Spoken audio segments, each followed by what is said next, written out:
You think you got hired within the bunch? Well, you're actually getting fired among the bunches. Welcome back to my channel, guys. This is Hire a Bunch of Fire Bunches. My name is Ram, and I'm back to the business to help you guys with more questions from your job application, job interview, and what? Job offers. So, well, and I guess you already figured out what or who we're gonna talk about today in our great interview from famous people. Well, yes, that's her. She's back finally, Miss Mia Khalifa. You know who she is, but in case you don't, here is her Wikipedia picture or Wikipedia page that's gonna talk about her career, so-called career, quote unquote. I'm not gonna talk about here, but you can go ahead and check. Well, fun fact, she's actually from the Beirut, Lebanon.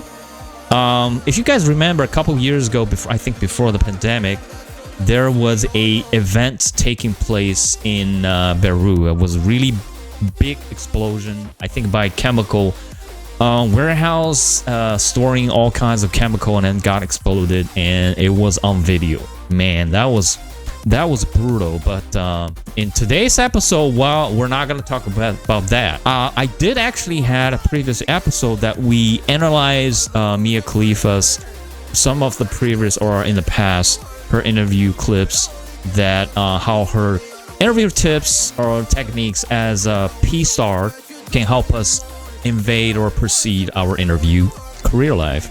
But if you want, you guys can take a look for this episode of mine. Take a look and see what's going on, right? But for today's episode, man, I just can't believe I did actually miss this one when I did research on Mia Khalifa, where she actually had a really formal interview in nowhere but the one and the only Oxford College. Here we go. The University of Oxford, located in England, if you call that, or the former name United Kingdom. The location is Oxford, one of the top 10 college or university in the world.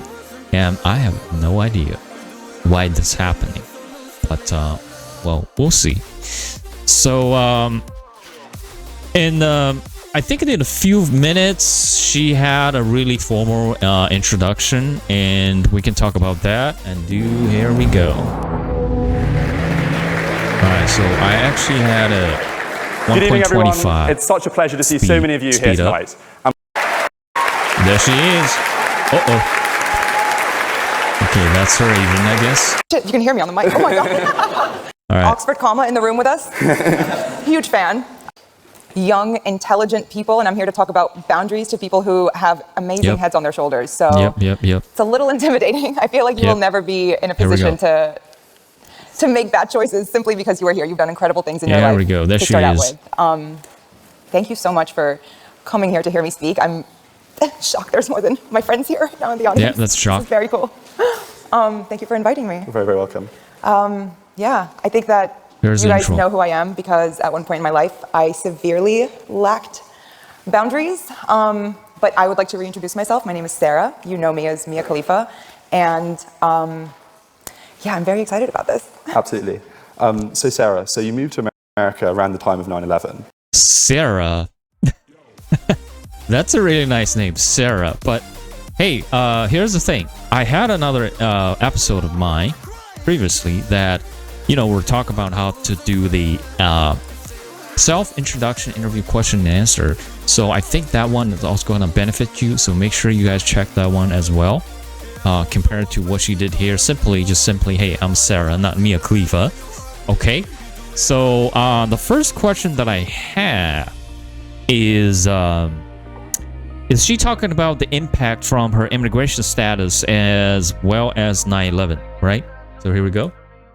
Did that have an impact on settling in and your experience at school, and if so, how? It had a huge impact. I grew up in Washington, D.C., and it was really close to the Pentagon. There was a lot of children in my school and in my class whose parents worked there. So school had been going on for maybe 2 weeks at the time, and it was my first school year in America, so I had a very heavy accent. I was in a program called ESOL, which was basically where you only did one or two classes with the normal students, and then the rest was just learning English. Yeah, it was very difficult to navigate social life after that. Everyone was very on edge and on high alert, and on edge. There was just hysteria everywhere, especially towards Arabs and Middle Eastern people. Oh yeah, she had a little bit difficulty to deal with for her race, where she came from, and racial stereotype stuff. That's a very interesting answer. But remember, I did also have an episode where we talk about, hey, when interview is kind of interested in your early college years or education, higher education, how would you like to address that in order to help you proceed an interview or make it move forward? So make sure you guys check this episode, the back in the old day college question. And make sure you put it in a positive way as your answer. All right, so we continue the second question. I want to introduce you that she did. This one is actually interesting, where she actually makes some point. I think it's around 7:30, but we can start at 7:25. Here we go. Oh, it's a little bit. I would never recommend a woman to enter the industry by going to one side over another, because I would never recommend for her to do it.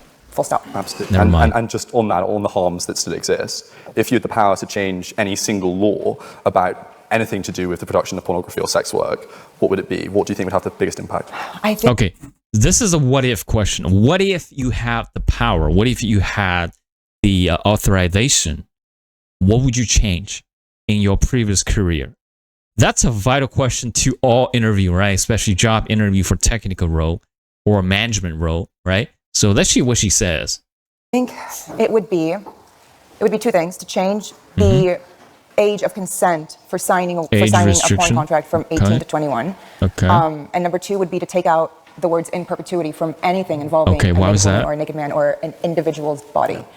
There is no need on earth for a corporation to have that much control in perpetuity over someone's image like that, especially when 95% of the people who are entering this industry that they're holding this over are 18-year-olds whose frontal cortex is not fully formed, who are making rash decisions, who don't know what they're doing, who will 9 times out of 10 grow up to regret it. Yeah. And okay. Wow, that's really, really interesting answer. So she listed 2 points, and then she put the supportive evidence, even medical evidence on that. That's what you, that's what you're supposed to do. And we did have another fact check interview episode from a previous episodes where we talk about, hey, what if you had an opportunity back to school? What would you change? And how does that help for your moving to this hiring position? Okay, make sure you check that episode. Hey, that's the same. That's the same. But I think after the mark of 20 minutes, she's probably done. She's almost done with the interview.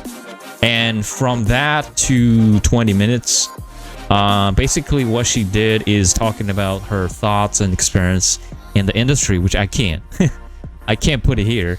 And also how to deal with the misogynies ever after left the industry. And also the negative criticism towards her or against her. And then it's a very interesting session because you can see fans or audience asking questions. Oops. Okay, advertisement time.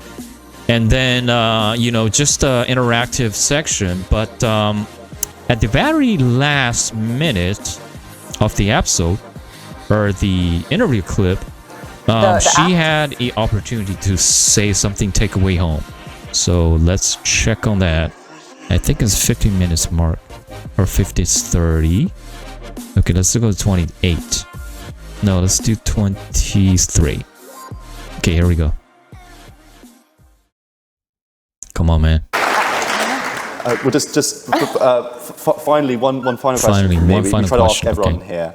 What is one piece of advice that you would that you want to leave us with today that you would have loved to have known if you were in our position sitting here? I would have loved to know that that everything that you're looking for is inside of you. Confidence is really just listening to you and what your morals are and what your values are and what you want out of your life and implementing that. That's literally what confidence is. It's not having a good hair day. It's not having a good skin day. It's not wearing a good outfit. It's truly just being secure in the choices you've made that day or that week or that year, and knowing that no matter what, that can't be taken away from you. Thank you very much. It's been absolutely Very good. Very good. So, did you guys get that? Hey, the power, confidence, and strength is inside you, okay? Not outside of you. You don't have to conquer or achieve anything if it's not a good hair day, good skin day, good outfit day, or good meal day. But everything you need to do that thing is inside of you, okay? I hope you get it. This is a really critical point from Mia Khalifa, and I believe this will gonna help you for moving forward your next job interview, and of course getting you a new job offer. But if you didn't get that, hey, make sure you leave a comment below. For any of your questions, I'll answer by doing a 2 to 3 free video as a gift to you guys, just to you guys. Okay, so like, subscribe, and share, and hopefully I'll see you when I see you for the next episode, man. Keep good. Peace out. Right.